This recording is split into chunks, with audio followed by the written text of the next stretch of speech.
우리에게 주시는 하나님의 말씀은 야고보서 5장 12절 한 절 말씀입니다. 우리 이 시간에 함께 합독해 보도록 하겠습니다. 내 형제들아, 무엇보다도 맹세하지 말지니 하늘로나 땅으로나 아무 다른 것으로도 맹세하지 말고 오직 너희의 그렇다 하는 것은 그렇다 하고 아니라 하는 것은 아니라 하여 죄 정함을 면하라. 아멘. 자, 우리가 지금 야고보서를 공부하고 있는데 이 야고보서와 바울 서신과는 분명한 차이점이 있습니다. 자, 야고보서는 한 3분의 1 정도가 예수님이 하신 말씀을 인용한 것이라고 말씀을 드렸습니다. 오늘 말씀도 아마 여러분들이 보시면 이게 예수님께서 산상수훈 때 하셨던 말씀과 동일하다는 것을 느끼셨을 겁니다. 한번 예수님의 산상수훈 마태복음 5장 33절로 37절 말씀인데요, 우리 한번 같이 읽어보겠습니다. 또 옛사람에게 말한 바 헛맹세를 하지 말고 내 맹세한 것을 주께 지키라 하였다는 것을 너희가 들었으나 나는 너희에게 이르노니 도무지 맹세하지 말지니 하늘로도 말라 이는 하나님의 보좌임이요 땅으로도 말라 이는 하나님의 발등상임이요 예루살렘으로도 말라 이는 큰 임금의 성임이요 네 머리로도 말라 이는 네가 한 터럭도 희고 검게 할 수 없음이라. 오직 너희 말은 옳다 옳다 아니라 아니라 하라. 이에서 지나는 것은 악으로조차 나느니라. 자, 이 말씀을 보면 결국은 예수님이 하신 말씀은 좀 길지만 야고보 사도는 그 엑기스를 가져다가 인용했다는 것을 우리가 느낄 수가 있는데요.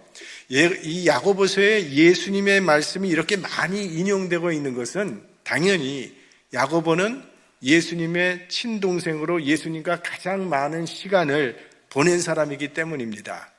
어린 시절부터 한 집안에서 한솥밥을 먹고 자라났으니 누구보다도 예수님에 대한 지식이 많은 사람은 야고보 사도임이 당연한 것이죠.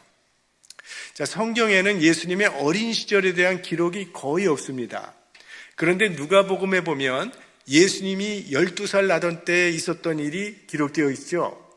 12살 되셨을 때 부모를 따라서 유월절을 지키기 위해서 예수님께서 예루살렘에 올라가셨습니다.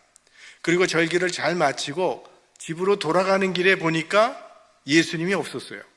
그래서 부모님이 깜짝 놀라서 다시 예루살렘으로 돌아가 봤더니 성전에서 예수님이 학자들과 토론하는 광경을 목격했다, 이렇게 나와 있습니다. 그리고 그 학자들이 12살 난 소년인 줄 알았는데 어떻게 이 소년이 이런 지혜를 갖고 있었는지 놀랐다고 그렇게 기록이 되어 있습니다. 자, 예수님께서 공생애 30세가 되면서 공생애를 시작하시기 전까지는 집에서 집안일을 도우셨어요. 그러니 형제들과 많은 시간을 보내셨을 것이고 예수님의 평소의 말과 생각과 행실이 야고보에게 큰 영향을 미쳤을 것은 당연한 이치입니다. 그래서 자연히 이 야고보서에는 예수님의 말씀을 많이 인용하게 된 거죠. 한편 예수님을 위해서 평생 가장 헌신한 사람은 사도 바울이라고 하는 사도죠. 그런데 바울은 야고보와는 배경이 정반대에 있는 사람입니다. 이 사도 바울이라고 하는 인물은 예수님의 어린 시절을 본 적이 없어요. 예수님의 공생의 3년 동안 선교 활동도 목격하지 못했습니다. 예수님의 음성을 육성으로 들어본 적도 없고 예수님의 얼굴을 본 적도 없는 사람이에요, 바울은. 바울이 예수님을 처음 만났던 것은 다메섹 도상에서 부활하신 예수님을 만난 게 그게 처음으로 만난 겁니다. 그래서 바울의 서신을 읽어보시면 예수님의 말씀을 인용한 구절이 하나도 나오질 않습니다. 바울이 쓴 책 중에 가장 유명한 책인 갈라디아서와 로마서인데 이렇게 유명한 책 속에도 예수님의 말씀을 단 한 번도 인용하지 못했습니다. 바울 서신의 특징이 있다면 그가 과거에 알고 있던 그 율법적인 지식 그리고 이 구약적인 지식을 예수 그리스도의 초점에 맞추어서 재해석했다는 데 있습니다.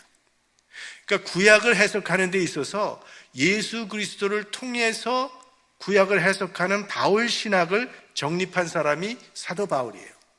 예를 들어서 구약의 출애굽기에 나오는 이 유월절 양 이야기를 할 때는 유월절 양은 인류의 죄를 사하시기 위하여 희생하신 예수 그리스도를 상징하는 것이다. 이런 해석이 바울을 통해서 이게 해석이 되어지게 되는 거죠. 그래서 이런 해석 방법이 우리 기독교의 초석이 되어서 오늘까지도 성서 신학자들은 이 바울 신학을 따라서 성경을 해석하고 있습니다. 그러니까 구약은 신약을 통해서 해석을 하는데 특별히 예수 그리스도의 빛을 통해서 구약을 해석하는 게 이게 바울로부터 시작된 거예요. 그래서 바울 서신은 조금 해석하는데 어려운 부분들이 있습니다. 그러나 이 야고보 사도의 야고보서는 별로 해석이 필요 없어요. 이런 대조적인 성격을 야고보서와 바울 서신이 갖고 있습니다. 자, 오늘은 이 맹세에 관한 말씀입니다. 자, 이 맹세라고 하는 말이 성경에는 서원이라고도 나오고 서약이라도 나오고 뭐 이렇게 같이 통용돼서 이용되는 그런 단어인데 사실 이 맹세나 서원은 긍정적인 면이 분명히 있습니다. 내가 신앙생활 하는데 뭐가 걸림돌이 있을 때 하나님, 제가 이제부터는 하지 않겠습니다. 혹은 좋은 신앙 목적을 가지고 하나님, 제가 이렇게 하겠습니다. 라고 자기의 의지를 맹세로 얽어맬 수가 있어요. 하나님, 금년에는 제가 꼭 큐티를 하도록 하겠습니다. 제가 금년에는 한 영혼을 전도해 보겠습니다. 내가 그 친구와 화해를 하겠습니다. 이런 좋은 신앙의 목표를 세워놓고 지키려고 하는 노력은 하나님이 기뻐하시는 아름다운 서원입니다. 그러니까 서원은 잘만 하면 이거 하나님께 영광이 되고 내 신앙에도 큰 유익이 있어요. 그래서 성경에는 맹세하고 서약하고 서원하는 이야기가 많이 나옵니다. 자, 출애굽기 22장 11절 말씀 봅니다. 두 사람 사이에 맡은 자가 이웃의 것에 손을 대지 아니하였다고 여호와로 맹세할 것이요 그 임자는 그대로 믿을 것이며 그 사람은 배상하지 아니하려니와. 이게 무슨 말씀인가 하면 어떤 사람이 자기 이웃에게 가축을 맡겼습니다. 뭐 양이나 낙타나 뭐 나귀 같은 걸 맡겼는데 그 맡긴 그 짐승이 죽었다거나 뭐 다쳤다거나 그런 일이 생겼어요. 근데 아무도 왜 그렇게 됐는지 본 사람이 없습니다. 이럴 경우에 그걸 맡았던 사람이 나는 잘못한 것이 없다면 잘못한 것이 없다라고 하나님 앞에서 맹세하게 하라. 그리고 그걸 맡긴 사람은 그 맹세를 그대로 믿으라. 그리고 손해배상 같은 거 받지 말고 손해배상할 필요가 없다라는 그런 뜻입니다. 그러니까 하나님 앞에서 맹세한 거를 그대로 받아들이라는 거예요. 그 진실을. 자, 그 다음에 민수기 30장 2절 같이 봅니다. 사람이 여호와께 서원하였거나 마음을 제어하기로 서약하였거든 파약하지 말고 그 입에서 나온 대로 다 행할 것이니라. 이건 뭐 설명이 필요 없죠. 그냥 서약한 대로 잘 지키라는 거고요. 레위기 19장 12절 너희는 내 이름으로 거짓 맹세함으로 네 하나님의 이름을 욕되게 하지 말라. 나는 여호와니라. 그러니까 맹세와 서원, 서약 이런 거 했을 때는 잘 지키라는 성경 구절입니다. 그러니까 성경은 맹세, 서원, 서약에 대해서 굉장히 긍정적인 면이 많은 것을 우리에게 보여주고 있습니다. 동시에 되도록이면 서원이나 맹세는 하지 말라는 말씀도 맹세하라는 말씀만큼이나 성경에 많이 나옵니다. 맹세를 했으면 반드시 지켜야 하는데 지키지 못하면 그게 죄가 되기 때문입니다. 자, 신명기 23장 21절입니다. 네 하나님 여호와께 서원하거든 갚기를 더디하지 말라. 네 하나님 여호와께서 반드시 그것을 네게 요구하시리니 더디면 네게 죄라. 그러니까 맹세를 안 했더라면 문제가 없었을 텐데 맹세를 했기 때문에 지키지 못하면 죄가 된다는 그런 말씀입니다. 자, 거짓말에는 두 종류가 있다고 말씀드렸죠. 하나는 말할 때부터 거짓말이 있습니다. 지키지 않을 것이면서 하겠다고 말하는 거짓말. 그건 말할 때부터 거짓말이죠. 그 다음에는 말할 때는 진실이었는데 실천하지 못함으로 결과적 거짓말이 될 수가 있습니다. 본의 아닌 거짓말. 제가 보니까 추수감사주일에 본의 아닌 거짓말을 했더라고요.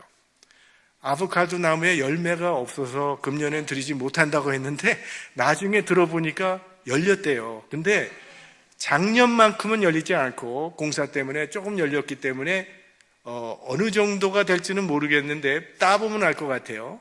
근데 아마 전교인에겐 드릴 수 없겠지만 아마 받는 사람도 있고 못 받을 사람도 있을 것 같아요. 저는 분명히 열매가 없을 거라고 생각해서 그렇게 얘기를 했어요. 근데 결과적으로 보니까 열매가 있다는 거예요. 이게 본의 아닌 거짓말이죠. 베드로가 예수님께 맹세했잖아요. 내가 죽을지언정 주를 부인하지 않겠나이다. 그랬는데 결과적으로 그날 주님을 3번 부인함으로 결국 거짓말이 되어버렸단 말이에요. 이런 것. 그러니까 성경에는 서원이나 맹세가 의무조항이 아닙니다. 하지 않아도 아무 상관이 없어요. 서원을 안 한 것에는 문제가 되지 않지만 하고 안 지킨 것은 죄가 됩니다.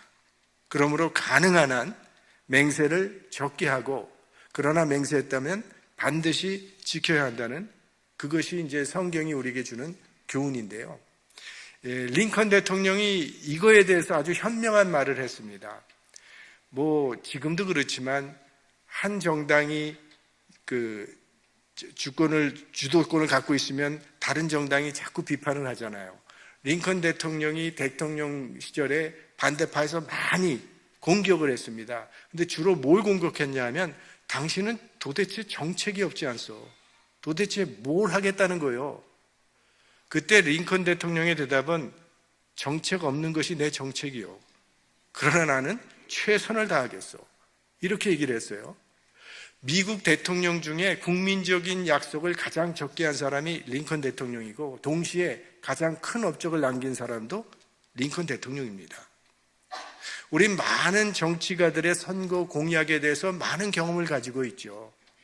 만약 대한민국의 대통령들이 한 약속을 그대로 다 지켰다면 대한민국은 지금 세상에서 제일 잘 사는 나라가 되었어야 하죠. 요즘은 정치인의 약속은 믿는 사람이 바보일 만큼 이 불신 문화가 형성되고 있습니다. 자, 오늘 사도 야고보는 왜 그런데 맹세를 금했는가 하면 그 당시 이 맹세가 자기 편리를 위해서, 자기 유익을 위해서 너무나 많이 악용이 되었기 때문입니다. 자, 어떤 말을 내가 했는데 상대방이 믿으려고 하질 않아요. 그러면 그 사람이 나를 믿게 하려는 방법 중에 하나가 맹세를 하는 거죠. 그런데 맹세를 해도 내 이름으로 하면 무게가 없으니까 나보다 더 무거운 이름을 갖다 대는 거죠. 그게 하늘이 되든 땅이 되든 마지막에는 하나님의 이름을 대고 맹세를 하게 되는 거죠. 유대인들은 하나님의 이름으로 맹세를 하면 반드시 지켰습니다. 왜? 여호와의 이름을 망령되이 일컬지 말라라고 하는 그 말씀 때문에 하나님의 이름을 걸고 하면 맹세를 믿었다고요. 그래서 하나님의 이름을 걸고 맹세를 많이 했는데 지키지 않을 거면서 하나님을 이용해서 이득을 취하기 위해서 거짓 맹세하는 경우도 많이 있었고요. 정말 지키고 싶은 마음으로 맹세를 했지만 감당할 능력이 없어서 지키지 못하는, 그래서 죄가 되는 그런 경우도 있었다는 거예요. 그래서 본문은 맹세하지 말지니 하늘로나 땅으로나 아무 다른 것으로도 맹세하지 말고 이렇게 되어 있어요. 그러니까 하나님을 걸고 맹세하라고 하는 것도 옳지 않고 하나님의 이름으로 하는 사람도 별로 바람직하지가 않다는 그런 말씀이죠. 그러니까 이 맹세라고 하는 것은 따지고 들어가 보면 우리 진실에 대한 이야기예요. 인간 진실의 최종 증거가 바로 맹세니까 자기 진실을 맹세로 보증하는 거 아닙니까? 만약 그렇게 되니 아닐 경우에 만약 거짓일 때는 내가 어떤 형벌도 받겠다고 하는 선언이 맹세입니다. 그러니까 결국 맹세의 문제는 진실성에 관한 문제입니다.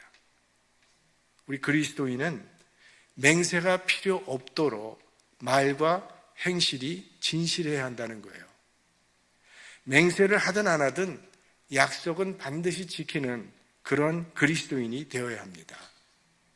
약속을 지키는 것은 자신의 말에 대해 책임을 지는 것이고 말씀에 신실하신 하나님의 성품을 본받는 일이죠. 보통 이 진실한 말은 간략하죠. 예, 아니요. 보통 진실된 말은 좀 간략해요. 그런데 거짓이 섞인 말은 대체로 길고 복잡해져요. 거기에 맹세까지 끌고 들어가요.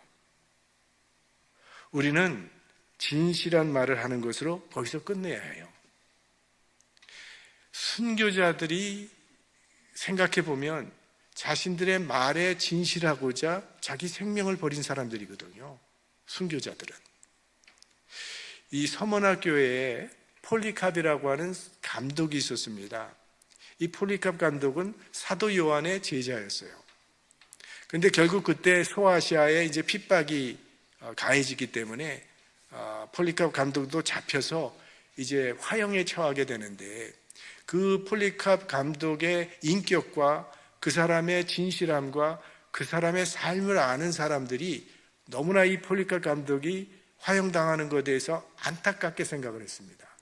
그리고 그 폴리캅을 처형하라고 명령을 받은 사람조차도 폴리캅을 좀 살리고 싶어서 감독님, 이번 한 번만 예수님 안 믿겠다고 말씀하시고 다른 데 가서 마음대로 예수님 믿으면 되지 않겠습니까? 그렇게 설득을 했어요. 그때 폴리캅 감독의 대답은 내 80평생에 하나님께서는 한 번도 내게 거짓말을 하신 적이 없었어. 그런데 내가 어찌 거짓말을 할 수 있단 말이오. 그래서 화형을 당했어요. 폴리캅 감독은. 하나님은 우리가 하는 말을 다 듣고 계시죠. 우리가 기도하는 것도 들으실 뿐만이 아니라 우리가 형제와 얘기하는 것도 들을 것이고 우리가 뒤에서 비난하는 말까지도 다 듣고 계실 겁니다. 그러므로 함부로 말을 해선 안 되죠. 진실한 말을 해야 합니다. 내가 말한 데에 대해서 하나님 앞에서 책임질 수 있어야 한다는 거예요. 그래서 예수님도 야고보도 맹세하지 말라 이렇게 얘기한 겁니다. 근데 이제 이런 말씀들을 이제 문자적으로 받아들이는 그런 교단들도 있죠. 퀘이커 교도 같은 사람들은 이 말씀을 그대로 문자적으로 받아들여서 절대로 서약도 안 하고 선서도 안 하고 맹세 같은 거 하지 않습니다. 그러나 아까도 말씀드렸듯이 성경은 맹세를 악용하는 것을 금한 것이지 이거 그냥 아무 맹세도 하면 안 되고 약속도 하면 안 되고 이 긍정적이고 건설적인 맹세나 약속을 금한 것은 아니라는 거예요. 사실 실제적으로 우리의 삶을 살펴봐도 우린 법정에 가서도 선서를 해야 합니다. 결혼식에서도 서약을 합니다. 우리가 집사, 권사, 장로 임직할 때도 다 서약을 하는 거죠. 문서에 사인하는 것도 이게 서약이고요. 그러니까 약속이 없이는 사회 질서라는 게 세워지질 않습니다. 그러니까 약속이라는 건 반드시 필요해요. 그리고 사실 모든 약속은 다 맹세적인 의미가 포함되어 있는 겁니다. 사도 바울도 그래서 맹세를 하잖아요. 고린도후서 1장 23절 말씀 다 같이 보겠습니다. 내가 내 영혼을 두고 하나님을 불러 증거하시게 하노니 다시 고린도에 가지 아니한 것은 너희를 아끼려 함이라. 여기 보면 하나님을 불러 증거하시게 한다. 이게 뭐예요? 하나님 앞에서 맹세한다는 그런 말이에요. 그러니까 성경에서 맹세를 금한 건 아니에요. 서원을 금한 건 아니에요. 다만 신중하게 하라는 거예요. 그래서 성경 전체에 흐르고 있는 이 맹세나 서원에 대한 일반적인 원리를 몇 가지로 정리를 해보면 이렇습니다. 먼저는 경솔하게 함부로 맹세하지 말아야 한다는 거예요. 서원은 절대 의무 조항은 아닙니다. 안 해도 상관없어요. 오히려 경솔한 맹세나 서원은 우리 신앙의 손해가 될 수도 있어요. 전도서 5장 5절 말씀 볼까요? 서원하고 갚지 아니하는 것보다 서원하지 아니하는 것이 나으니. 그러니까 경솔히 맹세하지 말라는 거예요. 신중하게 하라는 거예요. 그 다음에 내 능력의 한도 내에서 하라는 거예요. 내 능력의 한도 내에서. 그러니까 서원은 내 힘이 미치는 데까지만 하면 되는 거예요. 내 힘이 되지 않을 것 같은데도 무리하게 억지로 고집을 부리면서 했다가 지키지 못하면 하나님께도 영광이 되지 못하고 자신의 신앙에도 손해가 나는 경우가 있잖아요. 예전에 보면 교회 건축할 때 건축헌금을 작정하는데 너무 무리하게 막 론까지 해가지고 막 작정했다가 나중에 갚지 못하면 이게 자기도 죄책감이 오고 여러 가지로 불편한 일이 생긴단 말이죠. 그래서 사도 바울의 편지에는 만일 주께서 허락하시면, 만일 주의 뜻이면, 이런 내용이 많이 나온다고 말씀을 드렸잖아요. 바울은 언제나 자신의 한계를 인정하면서 겸손하게 살았던 거예요. 우리도 우리의 나약함을 인정하고 모든 것 그냥 하나님께 맡기고 최선을 다할 뿐이에요. 그리고 서원을 했으면 반드시 지켜야 합니다. 서원을 하고 안 지키면 죄가 되기 때문이에요. 근데 한 가지 예외가 있어야 된다고 말씀을 드렸습니다.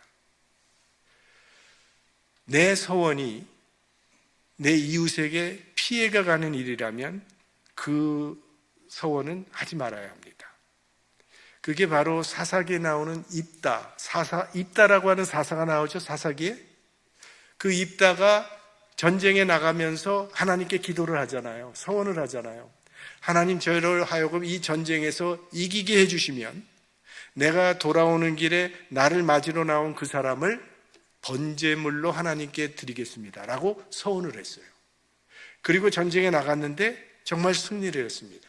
그래서 너무 기쁜 마음으로 돌아왔는데 돌아오는 길에 사사 입다를 가장 먼저 맞이한 사람이 누구였습니까? 자기 딸이었거든요.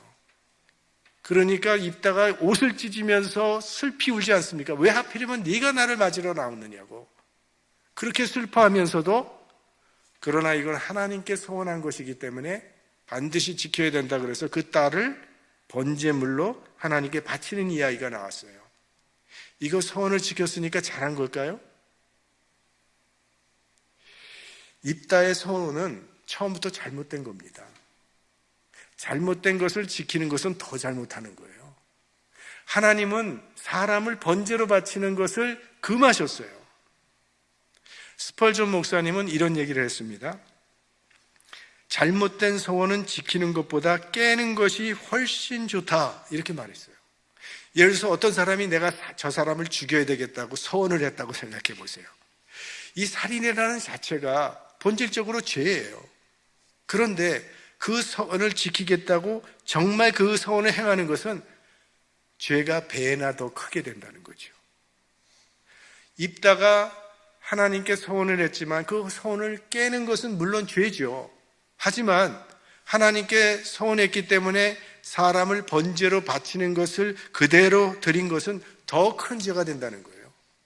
그럴 때는 잘못된 서원이니까 그저 하나님 앞에 회개하고 취소하면 되는 거예요.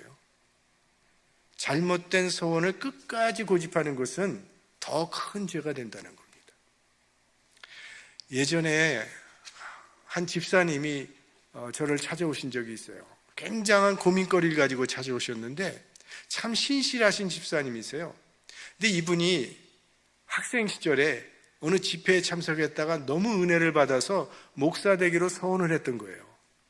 근데 목사가 되질 않은 거예요. 그게 너무 괴로운 거예요. 이분은 신앙생활 하면서. 근데 이분은 한 가정의 가장으로 정말 사업도 잘하고 계시고 자녀들도 신앙 가운데 잘 지내고 있어요. 잘 자라고 있어요. 그래서 그렇게 말씀을 드렸어요. 집사님, 지키지 못할 서원을 하신 거네요. 그럼 하나님께 용서해달라고 회개하시고 자유함을 얻으세요. 하나님은 용서하시는 하나님이시지 그 서원 하나 못 지켰다고 평생 죄책감에 시달리며 살아가는 것을 원하시는 그런 하나님은 아니라고 말씀을 드렸어요. 하나님께 서원한 것을 소홀히 해도 된다는 말은 아닙니다.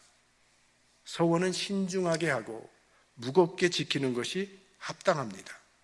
그러나 내가 지키지 못한 서원 때문에 평생 죄책감에 시달리는 것을 하나님은 결코 원하시지 않습니다.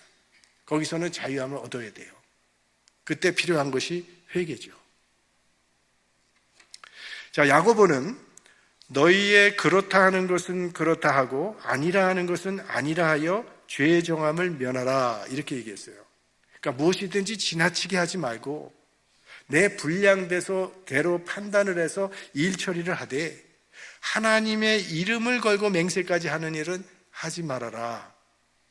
맹세의 남용이 가져오는 부작용을 면하라는 그런 말씀이죠. 여호와의 이름을 망령되이 일컫지 말라라는 그 말씀과 맥을 같이 하는 그런 말씀이죠. 겸손하게 그저 나의 한계를 인정하고 하나님께 맡기고 진실되고 충실한 삶을 살아가라는 그런 교훈을 지금 야고보 사도가 우리에게 주고 있는 것입니다. 자, 그럼 한번 말씀을 정리해 볼게요. 서원은 하지 않아도 신앙에 아무 상관이 없습니다. 그러나 하고 지킬 수만 있다면 하나님께는 영광이요 우리 신앙에는 또 큰 유익이 될 수 있습니다.